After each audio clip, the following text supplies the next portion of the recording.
Со отфилува на активитетот ndër timore në bulevardin Maqedonia, të cilat sipas autoriteteve pritet që për 30% të zvoglojnë trafikun e dendur në qendër të qytetit.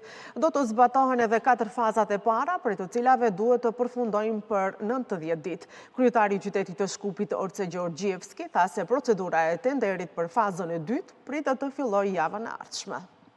Ова фаза, прва, ќе се гради 90 дена, рокот на изведба е 90 дена, а од наредната недела ќе започнеме тендерска постапка за втората фаза, која што ќе подразбира нови 2 кружни текови и влез во подземната сообраќајница, за да не го губиме времето.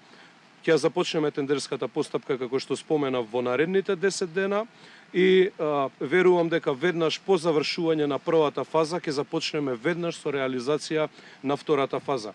Оваа фаза опфаќа проширување на дел од сообраќајниците овде и уредување на целиот простор, опфаќа нова атмосферска канализација и 60 нови шахти, што значи дека и атмосферските води ги средуваме во овој дел од нашиот главен град, опфаќа проширување на улицата Пролет, приклучување и нов крак према улицата Борис Трајковски и уште едно проширување и нов крак на улицата 11 Октомври.